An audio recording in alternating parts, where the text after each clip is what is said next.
page. Qui c'est qui a déjà bossé avec Roslyn? C'est-à-dire qui a déjà fait du voilà, C#, texte, compiler et tout ça et tout ça. Qui c'est qui a déjà fait des analyseurs? OK. Et qui c'est qui a déjà fait des source code generator? OK. Donc j'ai mon frère, c'est Cyril. Non, donc c'est bien. Du coup, je vais faire. Le but, ça va être de vous faire une démo. Je ne vais pas forcément rentrer trop dans le détail parce que c'est pas la peine, ça sert à rien. Par contre, je vais vous donner un peu tous les pitfalls et tous les liens. Vous verrez sur le repo que je vous partage ensuite. Il y a plein de liens sur les trucs à lire, les trucs à avoir en tête. Et le but là, ça va être de vous permettre de démarrer. Parce que la learning curve de Roslyn, elle est un peu comme ça. Elle est un peu verticale. Donc, le but, c'est de vous donner les bons tips pour démarrer et comment vous l'utilisez sur vos propres projets. Parce que vous verrez qu'en fait, globalement, Roslyn, on en parle beaucoup pour les analyseurs qui sont partagés, donc les trucs de votre IDE qui vous disent absolument il faut respecter les règles de nommage, attention, cette propriété, tu ne l'as jamais utilisée, etc., etc. Moi, ce qui va m'intéresser dans cette présentation, c'est de vous en parler dans le cadre du boulot. C'est-à-dire où finalement, il y a plein de contraintes qui sautent. Le fait de se dire, je n'ai pas besoin de supporter VB, par exemple. Le fait de dire, je n'ai pas besoin de supporter 150 versions de Visual Studio, parce que ceux qui déploient des analyseurs sur NuGet à destination du monde entier, ils doivent s'imposer ce genre de contraintes. Le fait de dire, si ça ne trouve pas absolument tous les cas de forme d'écriture de code, je ne suis pas obligé de le gérer parce qu'au final, ça reste dans un cadre de ma boîte, etc. etc. Je ne vais pas me faire taper dessus parce que je ne gère pas absolument toutes les choses. Donc, je vais vous faire découvrir qu'en fait, Roslyn, dans le cadre des analyseurs et dans un contexte professionnel, on peut l'utiliser pour beaucoup plus de cas, beaucoup plus facilement que si jamais vous souhaitez déployer des analyseurs sur Internet, où là, par contre, le cahier des charges, il est assez élevé parce qu'il faut pouvoir s'adresser à tout le monde, même ceux qui sont encore sur Visual Studio 2017, par exemple. Donc, un petit peu de timeline pour commencer. C'est un projet qui est super vieux, en fait. Le fait de vouloir rendre open source le compilateur C#, ça date de 2005, en fait, à l'époque où Mats Torgensen, je pense que je vais mal dire son nom de famille, mais voilà, est rentré chez .NET. C'était chez Microsoft, c'était à l'époque en 2005, juste avant que .NET 2.0 sorte. C'est là qu'ils étaient en train de se dire, ce serait bien qu'on réécrive le compilateur en C#. Parce qu'avant, il était en C++, et le côté dogfooding et tout ça, de se dire, finalement, un langage, je l'apprécie réellement que si je l'utilise tous les jours. Donc, écrire le compilateur dans un langage, forcément, on tombe sur tous les pitfalls et les trucs galères ou les problèmes de performance. Donc, du coup, ça encourage à améliorer le langage lui-même. Donc, il a fallu 5 ans, en fait, pour que le Roslyn Project vraiment voit le goût du jour en interne. C'est encore 5 ans plus tard qu'il est sorti, qu'il a été annoncé à la Build 2014, comme quoi, ça y est, ça sortait en open source. Donc, ils l'utilisaient déjà en interne, mais c'est en 2014 qu'ils ont ouvert le Roslyn en open source sur Codeplex à l'époque. Et c'est la même année qu'il y a plein de choses qui ont démarré. Il y a la .NET Open Source Foundation, Open Source Initiative. C'est là que, en fait, l'open source, forcément, ça a mis du temps chez Microsoft, a commencé à être accepté et acceptable. Suite à ça, il a fallu du temps, c'est-à-dire qu'au début, c'était juste un compilateur, et c'est après qu'on a vraiment commencé à utiliser le côté que je vais vous présenter après, qui est vraiment le fait de le rendre accessible à l'extérieur. On puisse se plugger sur le compilateur. C'était ça aussi l'objectif au début. Donc, c'est les analyseurs et les codes fixes. Ça a commencé à être utilisable en 2019, et ça a été amélioré au fur et à mesure, en fait. Ce qui est bien maintenant, en fait, pourquoi maintenant on en parle en 2025 ? C'est parce qu'ils ont énormément travaillé sur l'accessibilité du SDK, en fait, pour le rendre plus facilement utilisable par le Quidam, en fait. Sans forcément. Avant, il y avait zéro doc. C'était une catastrophe pour réussir à comprendre comment faire un analyseur soi-même. C'était uniquement déployé via des plugins Visual Studio, etc., etc. On verra qu'après, depuis, ils ont fait pas mal de ménage. Et les sources générateurs, depuis 2020. L'idée étant, voilà, vous verrez qu'en fait, les sources générateurs, c'est juste des analyseurs un peu tunés. Et donc là aussi, depuis 2020, la première itération, ça a énormément évolué. Maintenant, on est sur les incremental generators, je vous en parlerai un peu à la fin, qui permettent d'aller beaucoup plus vite au niveau des performances. Parce qu'on verra que c'est un terme qui revient souvent quand on fait un analyseur Roslyn. Donc, c'est quoi un compilateur, c'est ça. Sauf que nous, on est habitué à voir que le cadre noir, en fait, en général. C'est-à-dire que vous avez gcc.exe ou vous avez csc.exe, c'est-à-dire vous lui donnez des fichiers sources en entrée et en sortie, vous avez une DLL ou un exe. L'idée, c'était de vraiment exploser cette boîte et de rendre accessible toutes les parties du compilateur. Les deux qui nous intéressent, c'est les deux premières aujourd'hui. la syntax tree API avec le parseur et la symbol API avec les symboles et les métadatas. La syntax tree API, c'est vraiment la vision du parseur telle qu'on l'imagine quand on regarde un fichier texte. C'est-à-dire qu'il n'y a aucune notion de type, de métadata, de propriété, de qu'est-ce que c'est .NET ou quoi que ce soit. On est dans une analyse du texte. Le but, c'est on a juste une grammaire d'un langage. Si jamais vous connaissez un peu les AST ou ce genre de choses, c'est vraiment ça. C'est-à-dire de détecter une langue. Ça va utiliser un fichier de grammaire pour dire, là, j'ai un mot-clé, là, j'ai une chaîne de caractères, là, j'ai un commentaire parce que j'ai double slash devant, etc., etc. Ça ne sait rien faire d'autre. Ça ne sait pas ce que vous êtes en train d'écrire. Ça n'a pas le concept de classe. Ça n'a pas le concept de type avec des méthodes ou ce genre de choses. C'est uniquement des mots-clés. Donc, ça, c'est la première API qui va être mise à disposition. La deuxième, c'est la symbol API, c'est elle qui arrive après. Elle mange le syntax tree, et là, par contre, elle commence à interpréter. Elle met les fichiers ensemble, et elle essaie de dire qu'est-ce que c'est qu'une classe, où je me situe dans un namespace. Ah, quand il référence ce mot-clé, en fait, ça veut dire quoi? Eh bien, c'est une classe qui est dans un autre namespace parce qu'il a fait un using au-dessus. Voilà, ça, c'est toute cette partie-là. C'est la symbol API. Donc, une fois que vous avez pigé ces concepts-là, c'est les principaux, les deux mots-clés à souvenir, le syntax tree et la symbol API. Parce qu'ensuite, quand on regarde le syntax tree, on va commencer à s'intéresser à comment c'est découpé. Le syntax tree, on l'obtient comme ça, en haut. Une fois que vous avez référencé le SDK, vous lui filez un programme texte. Je vous le montrerai après, le programme texte, c'est vraiment une string qui contient votre code C#. Vous le donnez à manger au C# syntax tree.parseText et vous avez un syntax tree. Le syntax tree, ça va être vraiment la représentation sous forme de... Alors, je ne sais pas si je vais tenter un truc. Ouais, voilà, ça ne marche pas. Hop. C'était sûr. Hop. Le syntax tree, c'est vraiment... Donc, il y a un super outil, je vais vous en parler après. Hop, c'est ça. Oui, non, c'est pas ça. C'est ça. Voilà. C'est en fait la représentation de votre programme sous forme de nœud, sous forme d'un arbre. OK?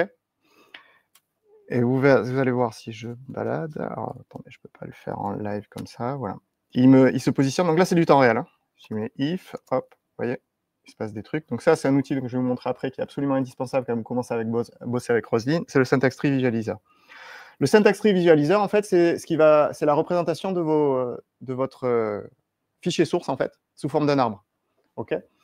Les points à souvenir, les nodes, là-haut, c'est ce qui définit les mots-clés. On va dire c'est les nodes ne peuvent contenir que des nodes et ne sont pas les éléments finaux. En dessous, merci David. C'est-à-dire qu'un node, ça va être... Je vais essayer de vous le montrer là. Hop. Par exemple, je prends la déclaration de ma classe et je vais vous montrer un graphe de ce à quoi ça ressemble. Hop, voilà. Donc ça, c'est le syntax tree de ma classe programme. Je vais vous montrer avec le Hello World. Donc ce qu'on voit là, c'est qu'en fait, on a absolument tout de votre fichier visible. C'est-à-dire, ça part de la première accolade. On voit une classe déclaration, on voit des tokens, des méthodes déclaration, des nullable type, tous les espaces y sont, les paramètres, etc. etc. Ce qu'on voit, c'est que là, on n'a pas de notion de... Par exemple, ce que je peux vous montrer, c'est que voilà, on a un token string, mais on ne sait pas encore que c'est une chaîne de caractères. On sait juste que c'est un mot-clé qui est de type string. On a à côté un token qui s'appelle ID. On n'a pas encore de valeur sur qu'est-ce qui vaut en termes de .NET, en termes de langage. Si je reviens sur ça, donc du coup, on a des nœuds et en dessous les tokens. Alors, les nœuds, ils vont être spécialisés par type. C'est-à-dire que les nœuds, vous allez avoir vraiment une hiérarchie d'objets. C'est-à-dire que vous allez avoir un node en haut qui veut absolument rien dire et vous allez avoir, je vous l'ai montré tout à l'heure, il y était dans mon graphe, un predefined type node, un return statement node, un paramètre node, un paramètre list. Tout ça, c'est des classes. C'est des classes qui héritent de syntax node. Okay, donc, elles vont exposer des propriétés qui vont avoir du sens uniquement pour elles, des propriétés spécifiques à cet objet. Donc, si par exemple, je prends, hop, tac, tac, tac. Alors, c'est pas sur le syntax visualizer que je vais voir forcément, mais une méthode declaration node, elle va vraiment avoir un truc paramètre, une propriété paramètre, c'est une classe. À l'inverse des tokens, qui, eux, il n'y a qu'une classe qui représente un token, c'est un syntax token, je crois. Et lui, c'est une struct. Et lui, il n'y a pas d'héritage, ils valent tous la même chose. C'est-à-dire, ils valent un texte et un span qui les positionne dans votre fichier, en fait. Il n'y a pas de notion de sous-type, etc., etc. Il y a une énumération pour donner les kinds, mais voilà. Pour l'instant, ça va être assez flou, mais ce qui est important, c'est de se souvenir que les nodes, c'est ceux qui ont du sens. mais ils ne sont jamais finaux, c'est jamais des leafs. Les tokens, c'est tout ce qui va représenter les éléments dans votre fichier de texte, en fait. OK? Ça, c'est la première étape, c'est le syntax tree. Comment on arrive au modèle sémantique, les fameux symboles? C'est ensuite, en fait, tant qu'on a le syntax tree, on n'a rien compilé. Après, ce truc, on va le donner au compilateur pour qu'il nous génère un programme, en fait. Et ce programme, on va pouvoir avoir des symboles dessus. Et là, les symboles, ils vont avoir plein de métadata. C'est-à-dire que là, un symbole, ça va être effectivement le type d'un paramètre string, donc là, sur lequel on va pouvoir aller voir ses propriétés, voir ses méthodes, voir qu'il a des méthodes statiques, voir de quoi il hérite, voir dans quelle assembly il est défini, etc. Les trucs qu'on a l'habitude de faire avec la reflection.net, c'est symbole. Okay, tout ce qui est là, il n'y a encore aucune notion de métadonnées. Chose intéressante, un node a forcément un symbole. Par contre, un symbole peut avoir plusieurs nodes. Pourquoi? Eh bien, les classes partielles. Les classes partielles, vous allez avoir deux endroits dans deux fichiers différents sur lesquels votre classe va être déclarée, alors qu'elles réfèrent toutes au même symbole. Donc, vous allez avoir un seul symbole qui va être le symbole de votre classe, qui par contre va avoir plusieurs nodes, okay, qui vont représenter des fichiers différents, etc., etc. Donc, on peut aller d'un symbole vers ces nodes et des nodes vers les symboles, quand il y a eu la compilation. Comment on obtient le sémantique model? Je vous avais montré tout à l'heure vraiment les deux lignes de code qui permettaient d'avoir le syntax tree. Eh bien, le syntax tree, qu'est-ce qu'on fait? On commence par créer un environnement de compilation. Ça, on n'a pas le choix. Ça ressemble à un projet, en fait. Hein. C'est finalement, vous créez un projet que vous appelez Hello World, vous ajoutez des références vers deux assemblées qui sont absolument nécessaires, et vous ajoutez le syntax tree que vous avez obtenu tout à l'heure. Et ça y est, vous avez un objet de compilation. Cet objet de compilation, il vous expose un diagnostic qui va contenir les erreurs de compilation, et il vous permet d'obtenir un modèle sémantique. Le modèle sémantique, qu'est-ce qu'il contient? Eh bien, il vous permet d'aller voir que, par exemple, le paramètre 42, il est de type int, et puis après, je peux aller voir dedans s'il a des méthodes statiques, etc., etc. Là, on est de nouveau dans l'environnement de réflexion tel que vous avez l'habitude de faire quand vous faites ça en .NET. Je vous montre ça. Tac, tac, tac. Je peux mieux sur mon écran. Hop. À quoi ça ressemble?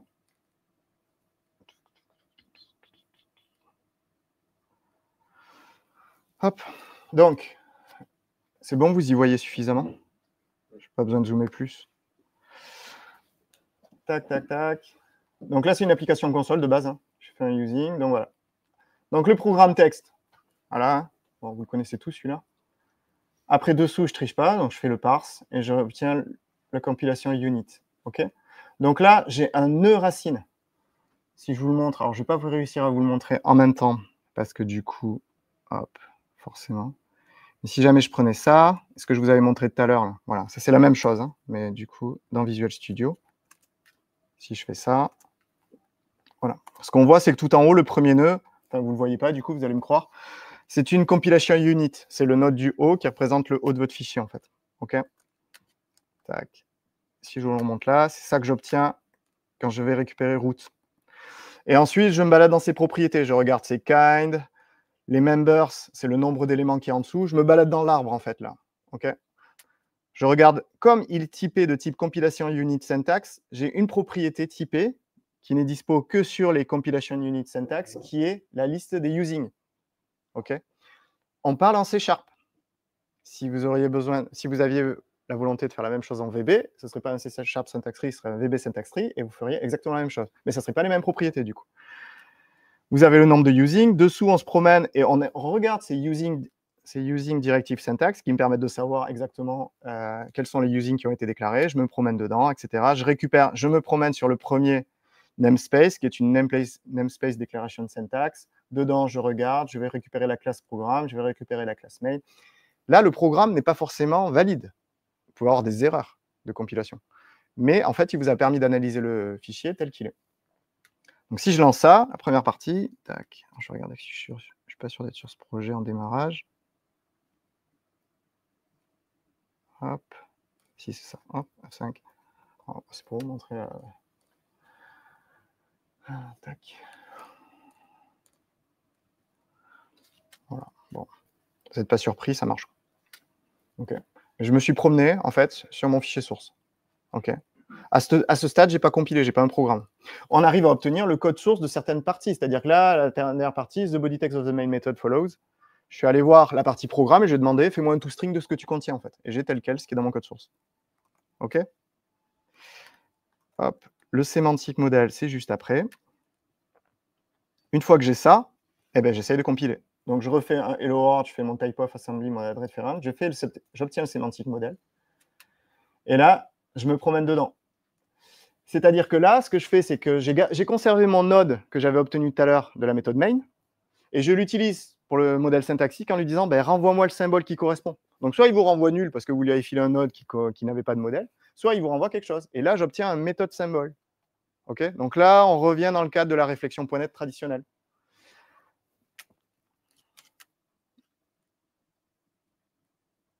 Et là, ça, c'était pour montrer la manip inverse. Je pars du méthode symbole, je vais sur les declared syntax references. Donc, c'est mon chemin où j'allais vers les nodes quand je partais du symbole. Je récupère la première. Vous vous souvenez, je vous ai dit tout à l'heure qu'on pouvait en avoir plusieurs. Et là, ben, qu'est-ce que je fais? Je obtiens le pointeur vers mon token, mon node de la déclaration de la méthode.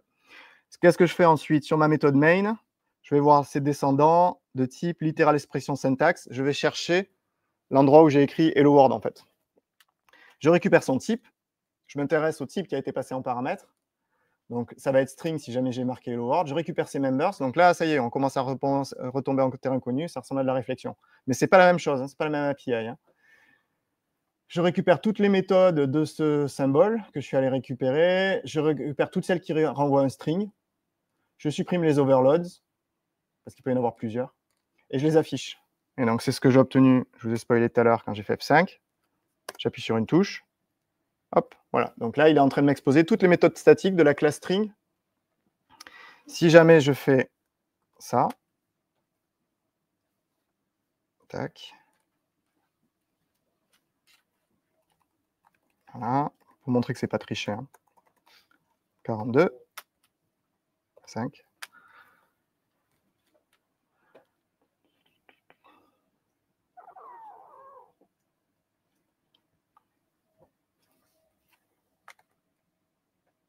Hop, voilà. Il sait que c'est un int32, il m'affiche les méthodes statiques de la classe int32. OK? Donc ça, c'est le modèle sémantique. Tac, tac, tac, il est là. OK. Dernière étape, alors ça, c'est tout récent, donc du coup, je vous en parle. Devoir gérer .C# et VB, c'est chiant, parce que ça vous oblige à faire tous vos codes qui doivent analyser le code source 2 fois. Ce qu'ils ont rajouté récemment, c'est le modèle e-opération. En fait, c'est une nouvelle API à partir d'un node pour pouvoir examiner les enfants sans se soucier du langage utilisé. Ça va ressembler un peu, si vous avez fait du Ling et les expressions syntaxe, ça va ressembler à ça en fait. Sur le syntax visualizer, c'est visible ça apparaît au niveau du graphe, c'est avec une couleur spéciale qui est jaune. L'avantage, c'est que si jamais vous bossez en VB, si finalement vous vous en tenez à analyser cet arbre-là, au moins vous n'en avez qu'un à écrire pour pouvoir détecter certains patterns de code. Donc ça ne gère pas toutes les subtilités du langage, mais ça vous permet de rapidement trouver une assignation de paramètres, ce genre de choses. Je ne vous en parle pas plus, c'est un truc qui a été rajouté récemment parce qu'ils en avaient vraiment marre de devoir coder tous leurs trucs 2 fois. Voilà. C'est ça, les opérations. Voilà. J'ai une bonne capture du coup parce que en light. Donc ça, c'est les tokens et les nodes tels que vous les aviez vus tout à l'heure. Et là, vous voyez en jaune, il y a le method body operation qui en fait représente exactement la même chose. Hein. Juste que ça, c'est du C# et ça sera agnostique. C'est-à-dire que ce soit en VB ou en C#, ça sera le même arbre en fait pour le représenter. Il y a une méthode body, il y a une variable declaration, il y a une variable initializer, il y a des littérales, etc. etc. La différence, c'est qu'il n'y a pas les subtilités du langage. Maintenant, on arrive sur les analyseurs. Alors, pourquoi c'est cool, les analyseurs? Par rapport à d'autres trucs comme SonarCube ou des trucs qui nécessitent des plugins, etc., etc. Déjà, c'est que c'est intégré dans le compilateur. C'est-à-dire que la CI/CD, c'est réglé, l'IDE, c'est réglé, la compilation en ligne de commande, c'est réglé, ça marche tout le temps. Ça va vous permettre de générer des warnings et des erreurs comme si vous étiez le compilateur. Okay, donc déjà, ça rend le truc hyper puissant parce que vous n'avez pas à vous soucier de toutes les contraintes qu'on pourrait avoir. Ah oui, mais tu n'as pas le plugin installé, du coup, il refuse de compiler. Alors, bien sûr, je reparle de SonarCube, il y a des plugins, des packages NuGet qui permettent de simplement imposer les règles de nommage au niveau du code, mais c'est directement dans votre compilateur, c'est encore plus pratique. Une fois qu'on a compris comment ça marche, ça permet en fait, ça permet de prendre du recul et de créer des règles d'architecture en fait au niveau de vos projets. Parce que du coup, vous connaissez la manière dont vous souhaitez coder dans votre programme, dans votre projet, et du coup, vous allez pouvoir imposer des règles qui sont hyper subjectives. C'est des trucs que jamais vous partageriez avec d'autres. Le fait de dire, j'en avais parlé la dernière fois quand j'avais un peu teasé le truc, le fait de dire une classe qui s'appelle service et qui contient plus de 10 paramètres dans son constructeur, ça n'existe pas, c'est pas possible. Tu vois, je génère une erreur de compilation. Le développeur, il ne peut pas faire ça. Allez, je suis sympa, je génère un warning. Mais de toute manière, sur la CI/CD, les warnings sont à 0, donc de toute manière, ça ne passera pas la pipeline. C'est ce genre de truc que ça vous permet de mettre. Des trucs hyper subjectifs, mais personne ne ferait jamais ça, ne déploierait un package NuGet pour permettre aux autres d'utiliser ça dans leur propre projet. C'est votre business, c'est vos projets. Mais ça vous permet en fait de mettre en place des règles d'architecture qui ne sont pas des docs que personne ne lira de toute manière, mais qui sont des règles contraintes directement dans vos projets. C'est configurable. Ça vous permet, c'est hyper souple au niveau de la configuration. Vous avez exactement la même chose que le compilateur, c'est-à-dire les pragma directives, la possibilité de mettre dièse, warning, nana, disable. L'avantage, c'est que toutes ces règles, vous allez pu en faire des copier-coller dans tous les sens. Actuellement, quand vous avez un obsolète, par exemple, ça, c'est un truc qu'on peut utiliser pour dire, bon, maintenant, celle-là, je vais la dégager comme API. Ça m'intéresserait de pouvoir rajouter obsolète sur une de mes API internes pour qu'on la dégage petit à petit. Le problème, c'est que si jamais il y a un zozo qui s'amuse à le désactiver au niveau de votre projet, elles disparaissent toutes. Vous êtes obligé de faire du source control suppression ou vous faites un pragma directive restore et disable pour virer votre warning juste autour du code. C'est moche, ça vous complète des trucs. Là, vous faites une règle pour l'obsolescence de l'accès à une API précise, une règle. Vous lui donnez son ID et comme ça, personne ne va vous la désactiver. Enfin, ou si la personne la désactive, cette règle au niveau du code, vous allez pouvoir faire des cas particuliers beaucoup plus fins en fait. Il y a la possibilité de même se brancher sur un éditeur config pour avoir des règles de réglage de votre règle d'analyse au niveau d'un éditeur config qui serait partagé avec les autres développeurs. Et enfin, le truc le plus utile pour moi, c'est le déploiement personnalisable. Donc, c'est quelque chose qui est arrivé petit à petit, qui fait partie de la maturité de Roslyn. C'est le fait qu'au début, c'était forcément un plugin Visual Studio. Du coup, ça perd tout son sens, quoi. Le truc, c'est que vous n'avez pas Visual Studio pour compiler votre code, vous n'avez pas l'analyseur. Vous avez de la CI/CD, vous n'avez pas l'analyseur si vous n'installez pas tout un bordel pour avoir... donc, c'était chiant. Ce qui a été simplifié ensuite, c'est de pouvoir faire des packages NuGet. Donc, ça va un peu mieux déjà. C'est-à-dire que vous avez, vous ajoutez une référence vers un package qui contient votre analyseur et du coup, vous l'avez dans votre projet. La CI/CD fera le restore comme les autres packages et la CI/CD, du coup, aura votre warning au niveau de la compilation du projet. Et vous avez encore mieux. Si c'est un truc qui ne concerne vraiment qu'un projet, vous faites un analyseur, ben c'est un projet comme un autre et vous le référencez en fait. Vous avez vos règles d'analyse de code qui sont à côté de votre code. Et tous les développeurs, du coup, forcément, quand ils récupèrent le code source de votre projet, ben, ils utilisent vos analyseurs. Les cas d'usage. Alors, moi, j'ai plein de cas d'usage, mais bon, pas de bol, c'est du WinForm. C'est ce qu'on a mis en place au niveau de notre boîte. Mais c'est parce qu'en fait, le designer fait souvent un peu des surprises au niveau du truc, et donc il y a des analyses de code à faire. Mais on l'a utilisé aussi pour... moi, je l'ai utilisé beaucoup, vous allez voir que ça va revenir. C'est pour le coût de l'obsolescence. Les migrations d'API. C'est-à-dire que, par exemple, on a encore du Newtonson.json, mais on veut passer sur du system.text.json. On a ce genre de truc. On veut interdire certaines API externes. Sauf que les API externes, vous ne pouvez pas rajouter de obsolète dessus. Donc, soit vous rajoutez un truc d'abstraction pour masquer ou faire du find all pour voir tous les endroits où vos développeurs ont pu utiliser ce code-là. Enfin bon, c'est la merde. Avec là, vous pouvez, avec les symboles, vous pouvez très facilement trouver tous les endroits où on utilise système.réflexion et dire non, tu ne l'utilises pas. Les endroits où tu fais des regex en faisant un new directement de la regex, tu l'interdis, etc., etc. Ça, c'est super simple à faire avec des analyseurs. Privilégier certaines surcharges de méthodes aussi. Par exemple, si vous avez du code où vous avez une vieille méthode en legacy, du coup, vous pouvez faire du final référence, hein, bien sûr, mais vous pouvez aussi l'interdire si jamais elle est exposée publiquement à d'autres personnes. Des règles de nommage custom, donc interdire des termes, nommer des namespaces, avoir des suffixes particuliers pour les classes qui sont dans certaines namespaces. Toutes ces règles de nommage que parfois on écrit en termes d'architecture quand on commence à avoir des gros projets, ben là, vous pouvez les imposer directement dans votre projet Visual Studio, en fait. Des analyses de constant de texte. Alors moi, je l'ai utilisé pour détecter des scripts SQL qui seraient dans la mauvaise, dans le mauvais layer, quoi, quand on commence à injecter du SQL dans des classes de service. Bon, chacun son job. Ou par exemple à détecter quand c'était du SQL s'ils utilisaient les accolades qui sont spécifiques à SQL Server plutôt que des guillemets qui sont de l'ANSI SQL général. Enfin voilà, ce genre de choses, on peut le faire avec un analyseur. Alors, c'est un peu tricky parce que finalement, c'est analyser toutes les chaînes de texte. Donc, il peut y avoir des soucis de performance. Ça y est, je commence à glisser le mot performance, ça va revenir régulièrement. Et après, l'exemple que je vous avais donné tout à l'heure, c'était les obsolescences personnalisées. Et vous allez voir que c'est un des exemples que je vous file.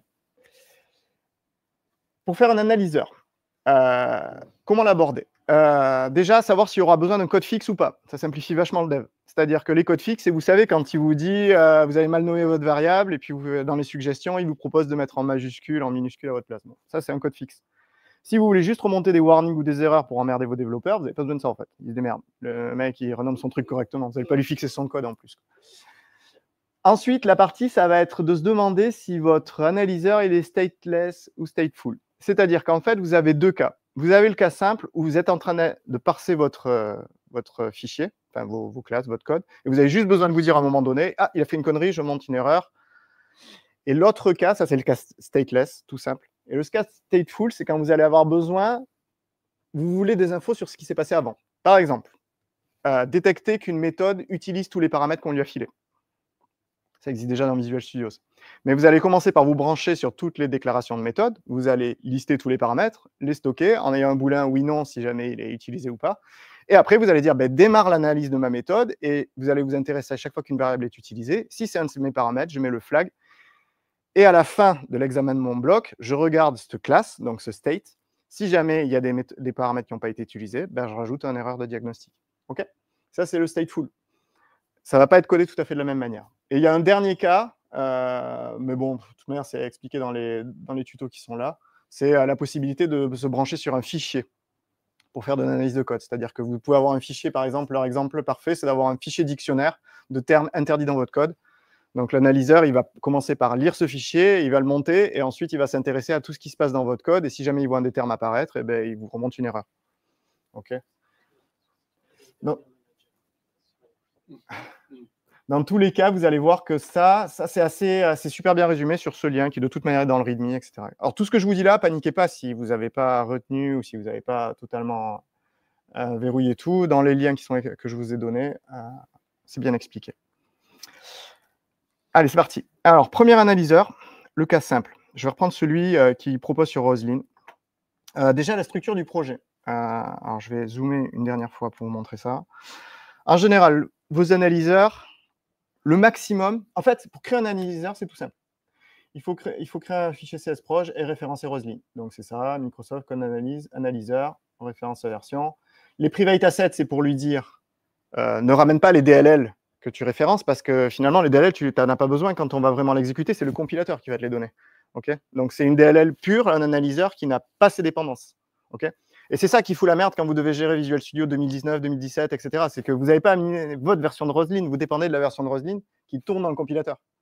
Okay, globalement, si vous êtes sur un environnement géré, c'est un des premiers jokers de tout à l'heure, vous vous en foutez, vous prenez la dernière, et si ça ne compile pas, c'est qu'il n'est pas sur le bon Visual Studio, le mec.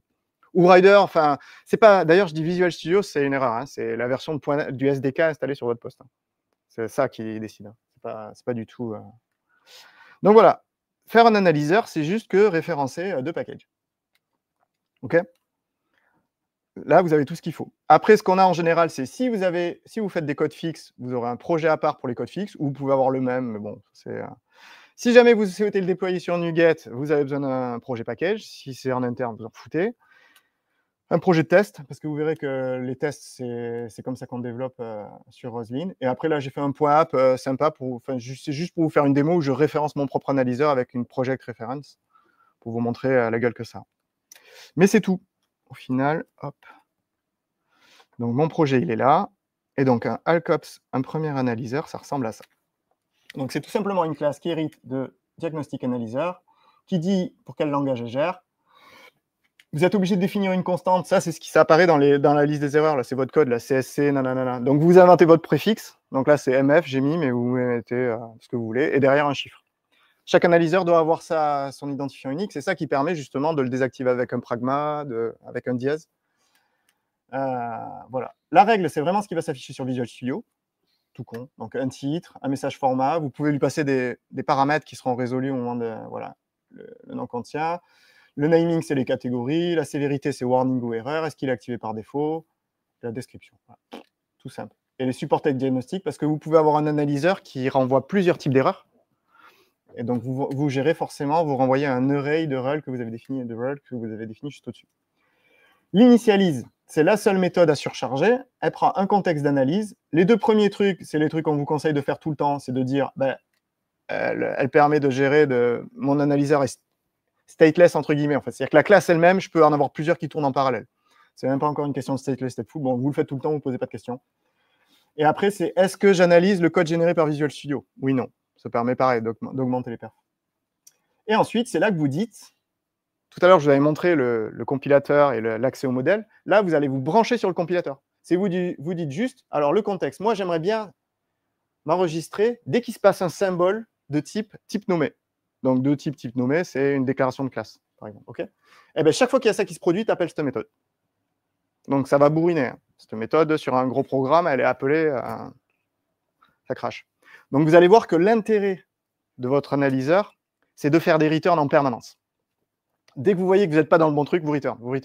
Et vous discardez comme ça un maximum de cas le plus vite possible pour finalement ne vous intéresser qu'au cas qui vous intéresse. Parce que vous allez être appelé des milliers de fois, alors que finalement, le cas qui vous intéresse, ça va être juste les classes qui sont suffixées avec service, juste les méthodes qui contiennent des paramètres, etc., etc. Donc, ce qui va être tout le temps très important quand vous allez faire un analyseur, c'est de finalement garder votre code coûteux le plus bas possible et de faire du short-circuiting, enfin de quitter votre code le plus vite possible. Okay, donc là, c'est tout con.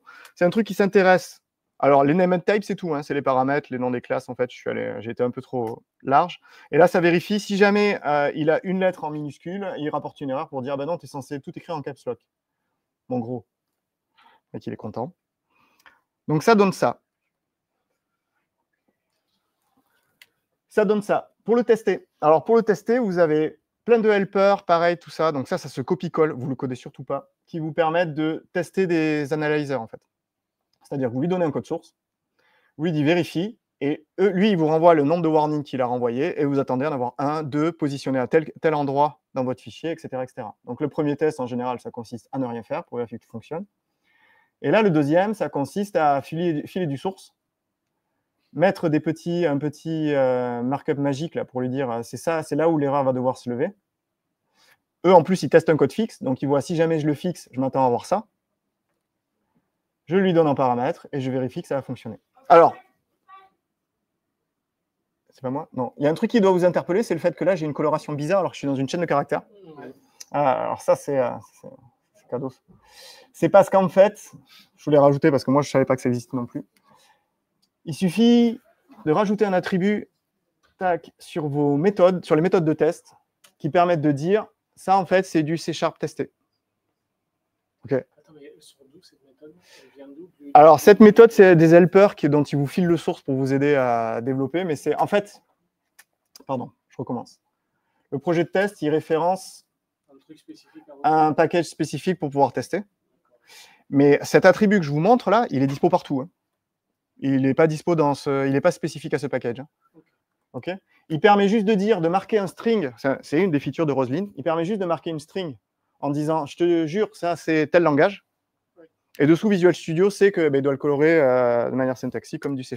Donc voilà, c'est une petite astuce, mais c'est super utile parce que... Alors, ça ne fait pas de correction d'erreur. Hein. Vous faites ça, ça ne vous dit pas que ça plante. Hein. Mais ça vous permet au moins d'avoir la coloration, donc vous devenez moins fou quand vous copiez-collez. Et ça, c'est le système, du coup, pour pouvoir détecter que votre erreur va bien remonter là. OK? Donc, vous me croyez si je vous dis que ça marche? Tac. Alors, celui-là, c'est pas le test que j'ai écrit moi. C'est pas pour me justifier s'il plante, mais c'est plutôt pour dire qu'il n'est pas... C'est plutôt pour dire qu'il n'est pas super intéressant parce qu'il ne montre pas un cas d'erreur, en fait. Ah si, il le dit. Location 0 avec l'argument typename. Ouais, donc c'est ça qui vous permet, c'est tout simple. Hein. Ça, vous le remplacez par 0, et si vous devez avoir deux erreurs, vous mettez un 1 à la place. Et en fait, vous dites que je m'attends à ce que mon diagnostic ID il ressort à l'emplacement 0, et il faut que le paramètre qu'il a détecté comme étant une erreur, c'est bien ce qui a été tapé dans mon truc. Je vais vous en montrer un autre analyseur qui est un peu plus rigolo. Tac. Qui du coup est hyper subjectif. C'est la possibilité de déclarer une méthode comme obsolète en rajoutant un commentaire. Je sens un potentiel pour coding forfait.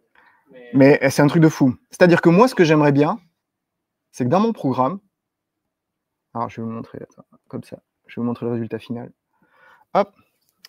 Moi, j'aimerais bien dire, cette méthode, elle sera obsolète le 31 décembre 2025. Ça, dites-moi que ça vous est jamais arrivé d'avoir du code où vous savez que dans 2-3 versions, vous allez pouvoir le virer ou il faudra plus l'utiliser, mais vous ne pouvez pas le faire parce qu'il doit encore être déployé, ça sera dans 2 versions. Donc vous mettez un to do à supprimer l'année prochaine et vous retombez sur le code 10 ans plus tard et il est toujours obsolète. Un attribut des TU unit qui dit que. Non, mais t'as un attribut dans le design là, sur obsolète. Il y a un attribut, enfin, je sais pas, l'attribut obsolète qui propose un unit. Je suis peu sûr. J'ai pas le droit de faire de collab. Oh la vache. Ok, Zoomy, tu vas le virer. J'ai fini de faire des zooms. Hop. Ok. Est-ce que j'ai le droit de faire une accolade? Ouais. Tac, tac, tac. C'est sur quoi que je l'ai mis? Sur un attribut de unit. Ah, de unit, oui. Ah oui. Oui, ça c'est les skips ou les trucs qui permettent d'ignorer les tests en se disant par contre ce truc, voilà. Mais non, mais moi j'ai envie de faire plus fun, je m'en fous des attributs, moi je veux juste pouvoir mettre un paramètre. Donc du coup, je fais ça et attention, hop, j'ai même pas enregistré. Ok, et qu'est-ce que ça me dit?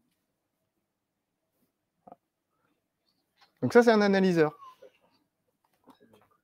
Ok, et vous allez voir. Alors, attention, parce que là on se dit ouais, ça va être super compliqué à coder. Ça c'est le test. Hop. Ok, donc on recommence. On déroule la classe, on hérite de diagnostic analyseur, on déclare 2. La date est dépassée depuis on prend un string.format. C'est un warning, ce code devrait être supprimé, machin bidule. Initialise les 2 trucs, on se branche chaque fois qu'il y a une déclaration de méthode. Ah oui, alors c'est là qu'on commence à prendre plein de raccourcis. Ça ne marche que pour les méthodes. Ok, mais bon, j'aurais pu faire rajouter l'autre cas, c'est 2 lignes de plus.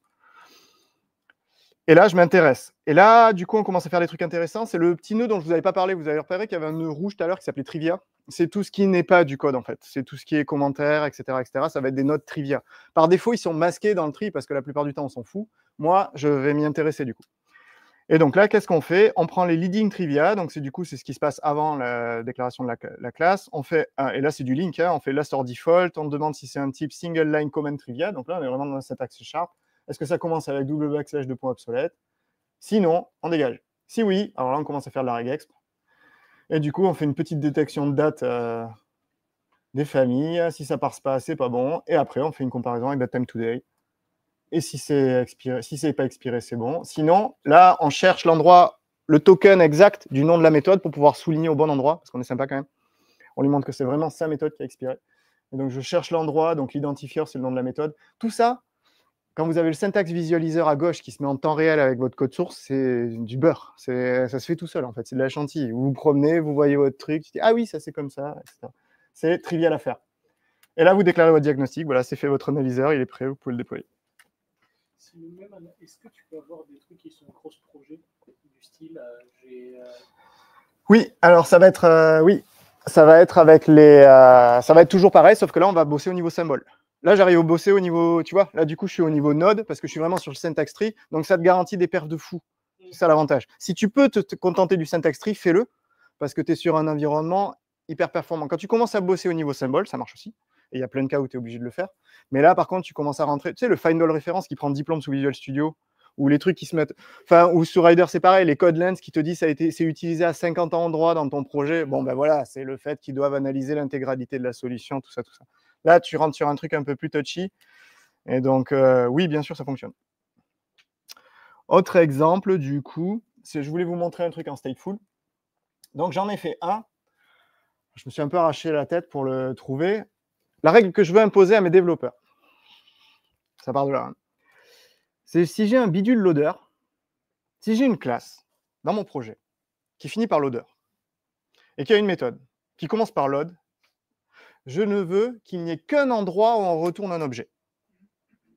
Parce que quand on retourne nul à plusieurs endroits, je m'en fous, c'est du short circuit, c'est pour dire j'ai pas pu le charger. Par contre, ce que j'aime pas, c'est les développeurs qui commencent à me faire un if et ils me redéclarent l'objet à renvoyer, ils le renvoient. Et en dessous, le code qui normalement initialisait l'objet, il n'est jamais appelé parce qu'en fait, il y a quelqu'un qui a court-circuité tout le code de fin et qui du coup me renvoie un objet à moitié initialisé à la plan, par exemple, hein, ce genre de fantaisie. C'est-à-dire que là, par exemple, j'ai un myPerson, je m'embête à person.name à déclarer égal à Toto. Voilà. Et puis tout d'un coup, j'ai un if, voilà, l'âge du capitaine supérieur à 42, ben, dans ce cas, je renvoie personne. OK. Imaginez la méthode, elle fait 400 lignes. Vous zappez cette part, où en fait, cette partie où en fait, il a renvoyé le personne beaucoup trop tôt. Vous voulez juste rajouter une nouvelle propriété que vous renseignez à la fin. Vous oubliez qu'il y a un return plus tôt. Votre propriété, elle n'est jamais initialisée dans certains cas. Alors bien sûr, vous avez du testing qui va bien, etc., etc. Le but, c'était de vous montrer ce que c'était en stateful. Donc la règle que je veux imposer, c'est de dire il n'y a qu'un seul endroit dans ma méthode où on fait un return d'un objet. Donc je suis obligé de maintenir un state.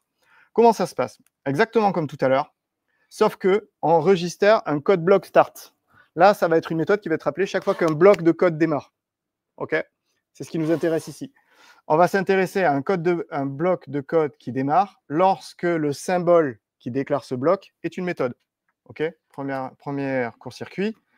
Uniquement les méthodes qui terminent par load, uniquement dans des classes dont le nom se termine par loader. OK? On se promène. Là, on est au niveau des symboles. Hein. Là, on est au niveau des symboles. C'est-à-dire qu'on se promène, on est capable d'avoir du parent, de l'enfant, etc., etc. Et c'est là que le stateful démarre. On crée une classe. Et on s'enregistre sur des sous-actions de son bloc. C'est là que ça commence à être intéressant. C'est-à-dire que vous pouvez appeler du register de manière incrémentale et comment dire, imbriquée. C'est-à-dire que vous pouvez commencer pour vous inscrire sur un truc, et plutôt que vous inscrire sur toutes les déclarations de variables de l'intégralité de votre code, c'est que sur les méthodes qui vous intéressent que vous allez vous enregistrer sur les nœuds l'analyse du node return, en fait. Chaque fois qu'il y a un return qui est écrit. OK ? Ça ne vous intéresse pas dans tous les cas, ça vous intéresse que dans ce cas-là. Et le code block end qui va être le moment où vous allez pouvoir finalement analyser qu'est-ce que votre analyseur, quel est son état, et décider si vous ajoutez des erreurs ou pas. Donc c'est tout simple. J'ai laissé ça, mais en fait on s'en fout. Le code en lui-même, il est tout simple. Je regarde le return. Si jamais ça renvoie un nul, je l'ignore, parce que finalement c'est bien les nuls. Par contre, si jamais il a renvoyé quelque chose, je l'ajoute. Je le stocke. OK ? Et à la fin de mon code block, je regarde mes return tokens. Est-ce qu'il y en a? S'il n'y en a aucun ou s'il y en a juste un, c'est bon. Si jamais il y en a au moins un, je reporte une erreur sur chacun. Tout con. Donc, à quoi ça ressemble dans notre appli? C'est tout bête. Hein. Voilà. Voilà. Là, j'ai deux returns. OK. Je fais return nul. C'est disparu.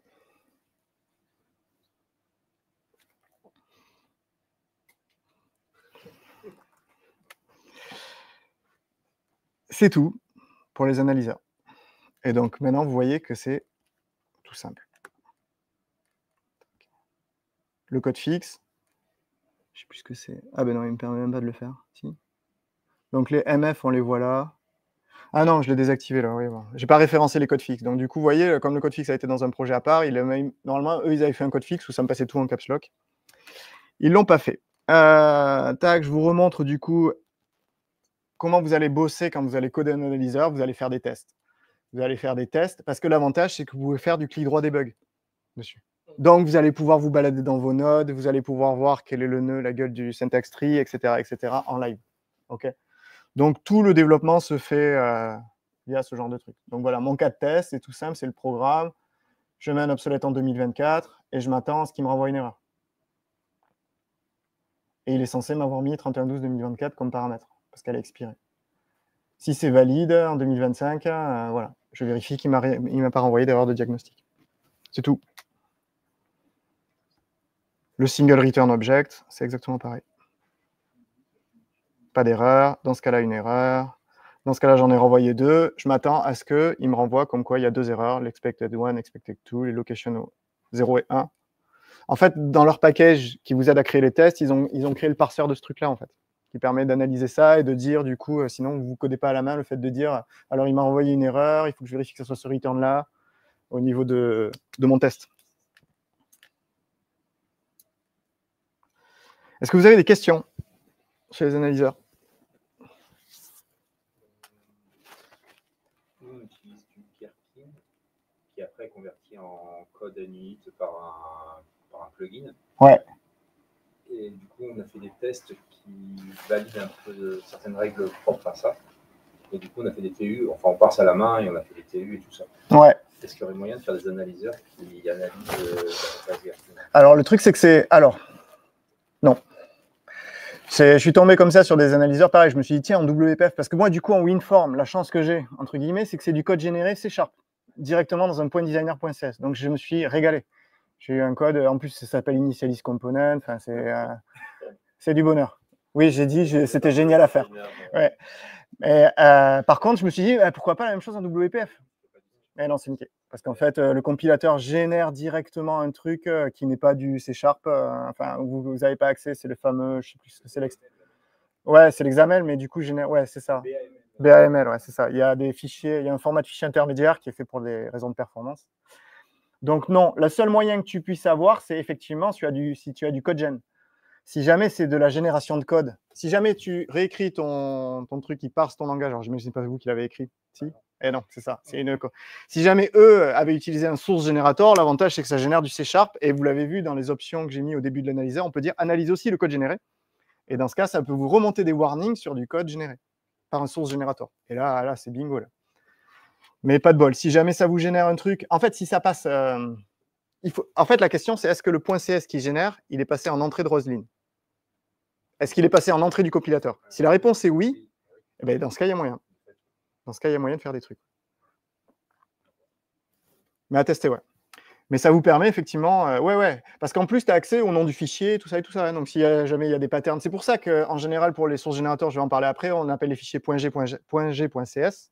C'est pour avoir des patterns rapides aussi au niveau du nom de fichier pour pouvoir les détecter dans des analyseurs, entre autres. Question stupide, mais si on analyse le code généré, est-ce qu'on peut remonter ce qui a généré le code pour dire elle est contextuelle, pas au code généré, mais et non, parce qu'en fait, alors en fait, ça va dépendre. Il y a les pragmalines qui sont. Il y a des liens entre les tokens de génération et de. Mais alors, quand tu bosses avec un générateur de code, si vous avez déjà eu à faire ça et tout ça, il y a des instructions pour indiquer où se trouve la ligne. Je pense même pas qu'il nous le file sous Visual Studio. Mais si vous êtes tombé parfois sur des codes générés par Roslyn ou par d'autres trucs, parfois vous tombez sur du code généré C#. Je crois qu'en ASP.NET Core, ça peut arriver, ce genre de truc. Ou à l'époque des webforms, vous aviez les designers qui généraient des classes et on retombait dessus. Et en fait, vous avez des pragmas qui disent, alors cette ligne de code, en fait, elle fait référence à tel fichier, telle ligne. Et là, le fichier, ça peut être un XML, telle ligne. C'est ça qui permet au compilateur de dire, n'affiche pas le fichier généré parce qu'il n'a aucun sens. Par contre, tu remontes au niveau du pragma. Donc, ça ne va pas dépendre de toi, dans ce cas-là. Ça va dépendre de comment l'outil a généré le code. Ouais. Mais il y a des trucs pour ça, ouais. Pour dire, avec des instructions au compilateur, pour dire, le code source, en fait, il vient de là. Tac. Allez, je reviens. Je suis beaucoup trop long, hein, ça? Non, ça va. Ça va aller vite, mais c'est quasi fini. Les sources générateurs, qu'est-ce que c'est en fait? C'est basé sur les analyseurs. En fait, c'est des analyseurs. Ça peut produire des diagnostics du coup. Ça utilise la même API, sauf que ça vous permet de rajouter des fichiers sources. OK? Donc, c'est du code qui est créé à la compilation et qui est ajouté à la compilation. Donc, il y a plein de règles. Par contre, là, on rentre dans un domaine où, justement, pour toutes les raisons de perf, le fait que votre analyseur, votre code générateur, il va être invoqué à chaque fois que vous appuyez sur une touche de votre clavier, il y a plein de problèmes de perf qui font que vous ne pouvez qu'ajouter du code. Vous ne pouvez pas modifier, donc pas de weaving, c'est des choses que vous avez déjà utilisées qui permettent de déclarer avec un attribut. Au niveau du Notify Property Change, c'est souvent du code qu'on voit. Il y a des injecteurs de code, vous ajoutez un attribut et ça vous modifiez votre set pour ajouter un if-else et un Notify Property Change si jamais la propriété a été modifiée. Il y a des trucs qui permettent de faire ça, mais ça trafique le code de l'intermediate language. C'est des grosses usines à gaz. Ils n'ont pas voulu rentrer sur ce terrain de jeu, donc ça ne fait que rajouter du code. C'est pour ça qu'ils ont rajouté énormément de flexibilité sur les partiels. Si les partiels, sur les dernières versions de C#, on peut faire des partiels d'à peu près tout et n'importe quoi. C'est, entre autres, à cause de la code generation. On peut ajouter des fichiers non C#. On peut aussi se baser sur des fichiers non C# pour générer du code C#.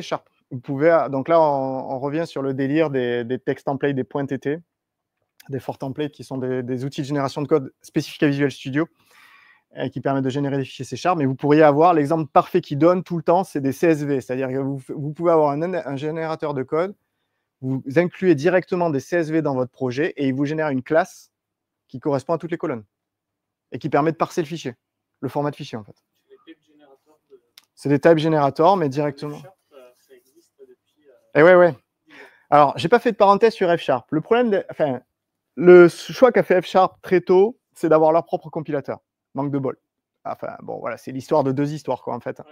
Ils se sont jamais rencontrés, ils se sont jamais croisés. Donc, du coup, maintenant, ils en sont arrivés à un point, finalement, où ça a plus d'intérêt que... Ça serait très compliqué que le compilateur F Sharp soit intégré à Roslyn.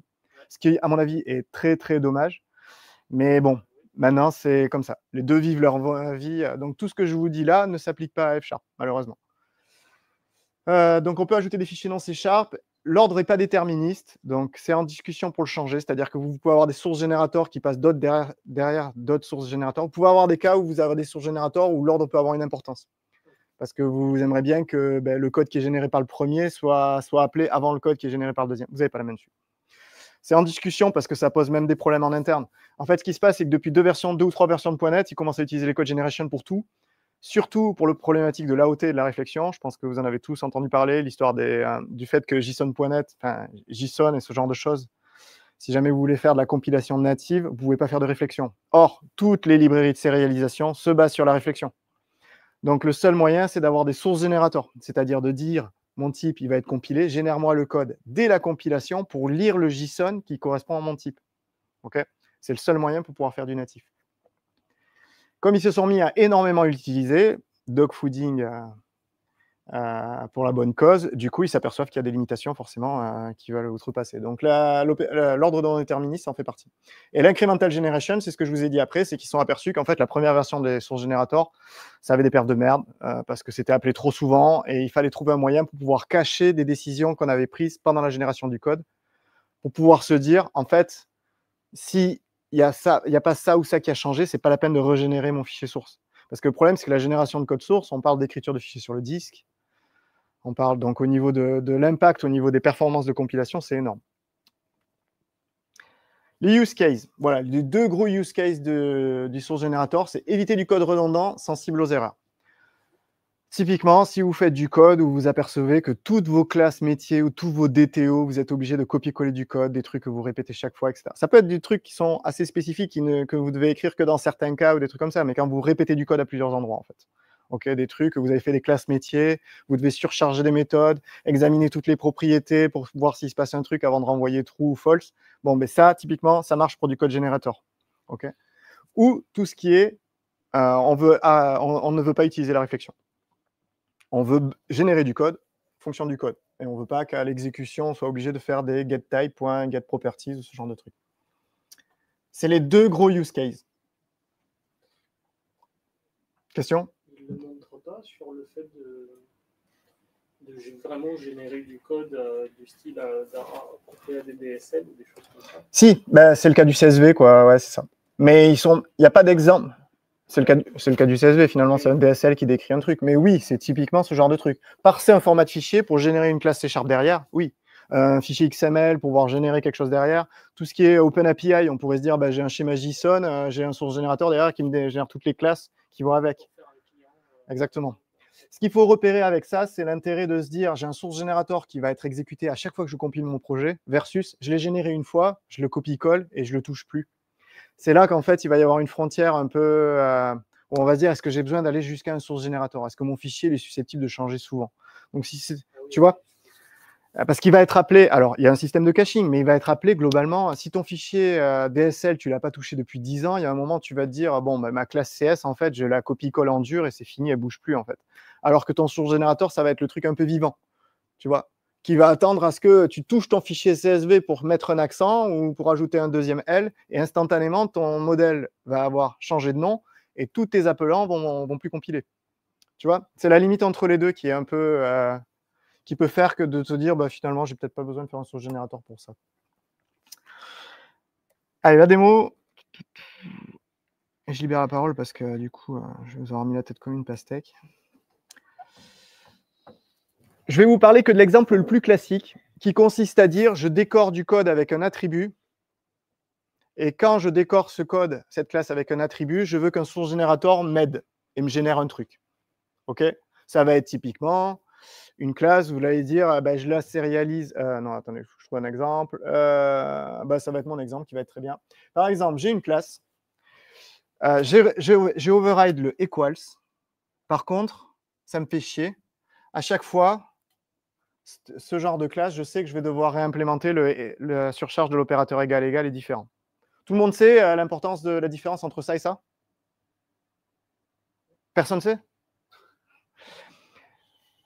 Par défaut, si vous surchargez equals, ça c'est la version facile. Ça c'est une méthode que vous pouvez overload qui est sur la classe object. Okay, quand vous faites ça, si vous écrivez, alors c'est pas là, j'ai un exemple pour ça. Si vous écrivez ça, qu'est-ce que ça vous renvoie? True ou false? Non, c'est une classe. Donc ça va vous renvoyer false. OK? Alors que vous avez override le equals. À quoi sert le equals? À rien. OK? Il sert finalement à très peu de choses. Il sert pas tout à fait à rien, j'exagère. Il sert au comparateur, aux classes de gestion de l'égalité, on va dire, générale.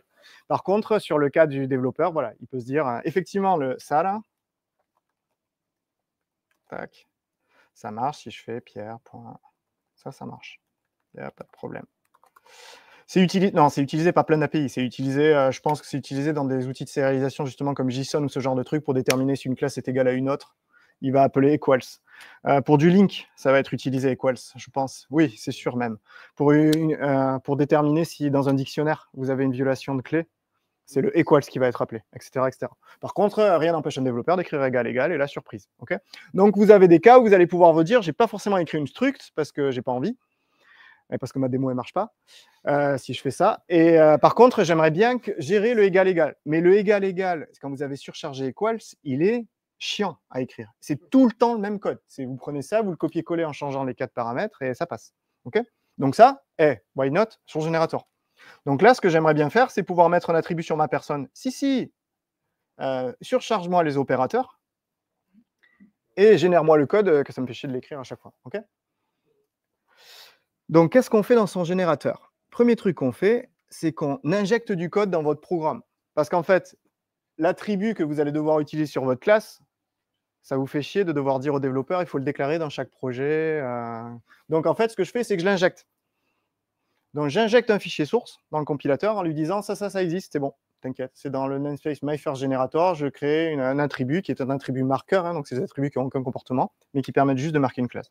Une fois que j'ai fait ça, instantanément, du coup, je reviens sur mon machin. Et si je suis pas sur le bon, ça va pas marcher. Hop. Voilà, là, j'ai automatiquement le truc qui marche. J'aurais rajouté de la XML doc, je l'aurais eu instantanément au niveau de mon code source, en fait. OK, ça me permet de dire, là, il faut que tu joues, Coco. Qu'est-ce que je fais ensuite? Du coup, c'est là que je vous disais. Donc là, c'est la première ligne de code. Qu'est-ce que je fais? Je demande au compilateur, ajoute-moi ce fichier source dans la compilation. Okay, donc c'est là que vous vous rendez compte que Visual Studio, en fait, ce qu'il fait, c'est qu'il lance le compilateur sur votre projet. En fait, il lance toute la compilation et ensuite, il s'en sert pour vous rendre tous les affichages, vous faire l'IntelliSense et tout ça. Ça, c'est le compilateur open source. Ça, c'est le fait qu'en fait, on puisse compiler votre projet en mémoire et regarder les API qu'il a exposés pour pouvoir vous proposer l'IntelliSense. C'est exactement ça. Et la deuxième partie, ça va être d'utiliser un shortcut des sources générateurs qui consiste à dire, c'est là que je vous disais que les performances sont importantes. En fait, les 3/4 du temps, dans les sources générateurs, on fait ça. On décore avec un attribut et après, il y a le source générateur du coup qui s'invoque uniquement pour cette classe et pas pour l'intégralité de mon code. Donc, du coup, ils ont fait un shortcut qui permet de dire, je déclare que à chaque fois que tu as une classe qui est décorée avec cet attribut, et que, alors là, c'est un predicate qui permet de dire et que c'est décoré sur tel. Alors en général, sur les attributs, vous avez vous-même limité le scope de l'attribut, mais vous allez pouvoir en plus gérer du code C# pour dire et s'il est décoré avec cet attribut et qu'il passe ce test, alors tu exécutes cette transformation. Les transformations, c'est la source génération. Et derrière, il y a un with tracking name, je vous le dirai à la fin s'il reste un peu de temps et si vous ne voulez pas me jeter dehors. Et ça vous génère une classe. Et après, derrière, vous exécutez, ça vous génère, les classes qui ont matché ce source générateur, les types qui ont matché ce source générateur, et derrière, vous faites un execute qui va vraiment vous générer le code. Et générer le code, c'est du string builder. C'est-à-dire que vous avez accès à à ce que vous a renvoyé, pardon, votre sémantique target for definition, etc. Et vous allez pouvoir l'utiliser pour vous générer votre code source. Le get semantic target for generation, c'est là que vous allez analyser, on retrouve notre copain, les symboles et les nodes et tout ça. C'est là que vous allez analyser le code source de la classe qui est déclarée pour pouvoir déterminer qu'est-ce que vous générez en fait, comment elle s'appelle, etc. Donc là, c'est tout simple. J'ai juste besoin de savoir le namespace, parce que là, je vais générer une classe partielle. Je suis allé un peu vite. Il faut rajouter l'attribut sur ma classe, mais il faut aussi la déclarer partielle. Moi, ce que je vais faire, je vais générer l'autre partie de la classe partielle qui implémente ces deux méthodes. Donc, ce qui va m'intéresser, c'est de récupérer le namespace de la déclaration pour pouvoir, moi aussi, me mettre dans le bon namespace. Et ensuite, récupérer le nom de la classe pour pouvoir faire un partiel sur la bonne classe. C'est tout. Et je récupère dans une struct. Alors voilà, toujours pareil. Alors là, c'est hyper optimisé comme d'hab. Donc du coup, on fait du public read-only, record, struct. Comme ça, on est sûr que ça reste en mémoire, que c'est un value type et tout ça. On déclare le name et le namespace. C'est pour contenir deux propriétés. Mais c'est juste parce qu'à ce stade, votre code, toujours pareil, va être invoqué des milliers de fois. Donc évitez d'allouer trop de choses. Et surtout, si vous pouvez, vous l'allouer sur la stack. Donc ça va nous garantir que ça va nous renvoyer une collection de ça, en fait. Et du coup, on va lui dire, chaque fois qu'il y a un truc comme ça qui est généré, tu m'appelles lui. Lui, il reçoit en paramètre ce qu'on a écrit dans l'autre, c'est-à-dire le name et le namespace. Et dessous, juste faire namespace Toto, partial class bidule, et il va écrire les deux opérateurs avec le nom de la classe, left, right, machin. OK? C'est tout. Et là, on ajoute, c'est là qu'on ajoute add source, my first generator. On essaye de rendre nom pseudo unique, en fait, avec le code source de sb.toString. OK? Donc, si je vous montre ce que ça donne, au niveau de la dependencies, on va voir les analyseurs, on voit my first generator, et si on se promène, on voit même, alors vous ne voyez pas du tout, hein, c'est ça comme d'hab, parce que du coup, c'est beaucoup trop petit, mais je vais pouvoir l'ouvrir. Donc, on voit, Visual Studio permet d'accéder au code source qui a été injecté par les générateurs. Il vous les rend. Donc, du coup, là, on voit la string que j'ai importée tout à l'heure. Vous le voyez? Et en dessous, vous allez me croire, on voit un myApp.myperson.g.cs qui contient le code de ma classe partielle. Ce qui fait que, si jamais c'est un source générateur qui a généré votre code, même si jamais il n'avait pas les pragmas qui permettent d'aller sur le fichier source, dans tous les cas, si vous double-cliquez sur l'erreur dans la liste des erreurs Visual Studio, ça va vous ouvrir ce fichier. Pour vous dire, il y a une erreur là. Alors, ce ne sera peut-être pas simple de revenir sur le fichier d'origine, mais dans tous les cas, vous avez du code source sous les yeux. Et donc, du coup, après, il n'y a pas de mystère. Hop. Donc là, j'ai rajouté mon equals. Vous avez vu, j'ai fait que mon equals classique. Et si je fais mon programme, je fais F5. Non, alors du coup, c'est pas le bon F5 parce que je suis encore sur votre projet. Hop.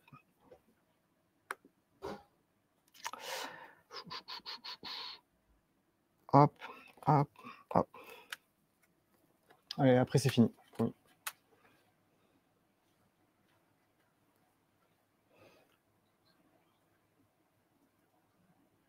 Ça marche. Donc, mon comparateur égal fonctionne. C'est tout pour les sources générateurs.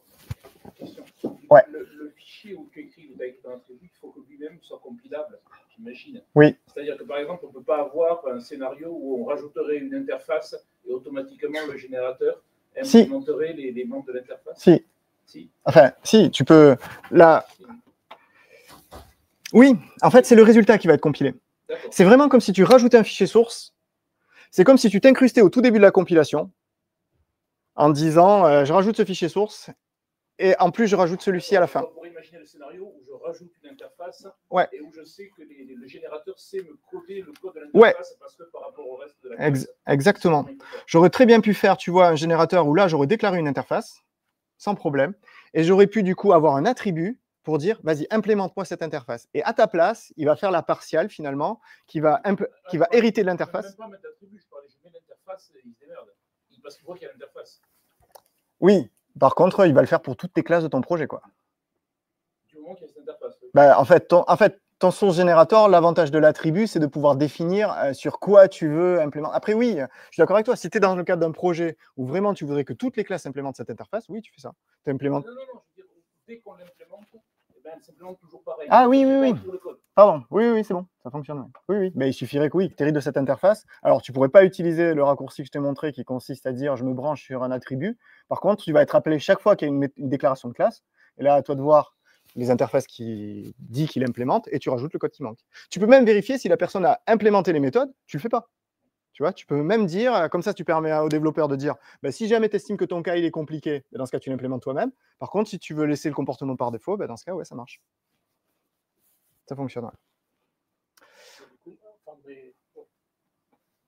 La partielle, là, tu dois la déclarer à la main. Tu disais. Ouais, j'ai dû rajouter le mot-clé partiel. Sinon, il va me dire, sinon, il va planter la compile en me disant, c'est-à-dire que là, tu vois, ouais, j'aurais fait ça. Là, ben ouais, il va me dire, j'ai un problème. Tu vois, il te dit une autre, voilà. Par contre, il le voit en direct. Ouais, ah oui. Pour l'exemple aujourd'hui, tout ce qui est designer.cs, qui est des fichiers autogénérés correspondant au ResX. Ouais. Aujourd'hui, c'est des fichiers qui sont autogénérés c'est la merde. par l'éditeur, mais qui doivent être quand même présents et versionnés. Ouais. Sinon, le designer, ouais. Mais ça, c'est le designer qui a chié. Ouais. Et du coup, ils n'ont pas prévu de... Non, je pense pas. Enfin, ils sont tellement deux à bosser dessus que du coup, je pense que c'est pas prioritaire. Mais effectivement, ça fait partie des trucs, les fameux RESX horribles en XML qui doivent te générer une classe derrière, enfin, c'est l'enfer. Un Windows en anglais, c'est pas un Windows en français, ça pète tout. Ça refait tout le fichier. À chaque fois, tu pousses un truc différent. Ouais. Mais il devrait, en fait, c'est typiquement le genre de truc. Actuellement, c'est un custom tool de Visual Studio, enfin du compilateur.net, les RESX file generator là, qui deviennent publics, si jamais c'est public, enfin l'enfer quoi. Ce truc, ils l'ont pas transformé en code generation. Je pense que la dette technique est tellement énorme que je pense qu'on le verra pas, quoi. Ce qui est triste en plus, parce que du coup, alors quand tu n'en as pas besoin au niveau design, tu t'en fous un peu, c'est-à-dire tu pourrais très bien inventer ton propre format de fichier. Là, c'est ce que je pense beaucoup pourraient faire. Tu inventes ton propre format que tu appelles RESX2, tu vois, et que tu gères toi-même, et tu écris ton source générateur pour générer la bonne classe CS derrière, en fait.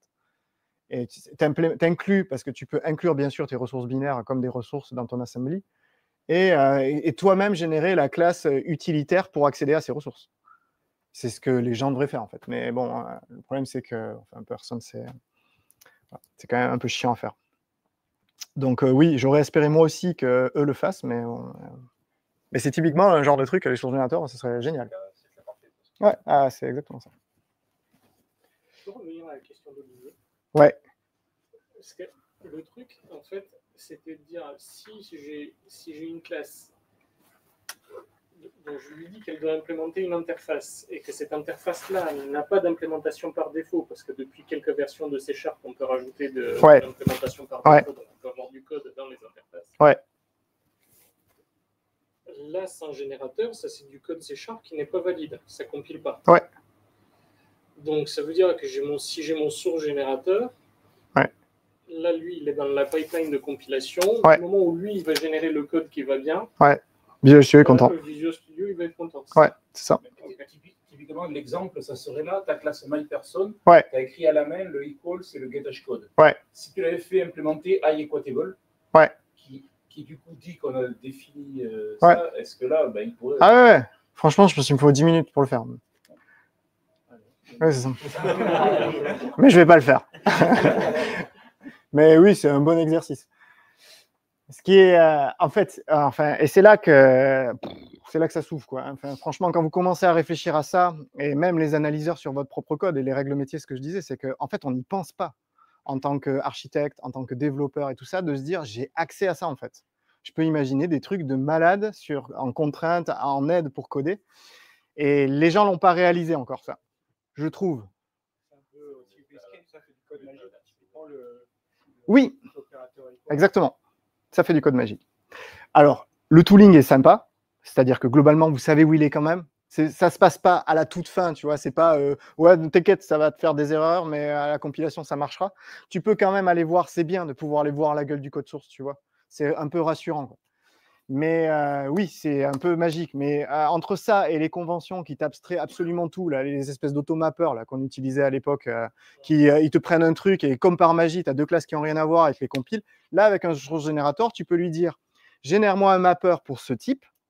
Maintenant qu'on a les attributs qui peuvent être génériques, tu peux « Génère-moi un mapping pour ce type » et derrière, il va te générer la classe. Tu vas pouvoir aller faire F12 sur le code source et voir le code qui t'a généré. Et tout de suite, c'est vachement moins magique. Je préfère largement ça. Oui, bien sûr. Alors, non, j'en parle même pas. Le fait que Automapper fait de la réflexion et que du coup, tu as des usines à gaz pour faire du caching là-dessus, etc., etc. Mais oui, bien sûr. Ça rend le truc beaucoup plus palpable, en fait, que d'autres outils auraient pu l'être. Je vérifie si j'ai rien oublié. Hop. Ah oui, j'ai oublié Roseline. Voilà, c'est fini.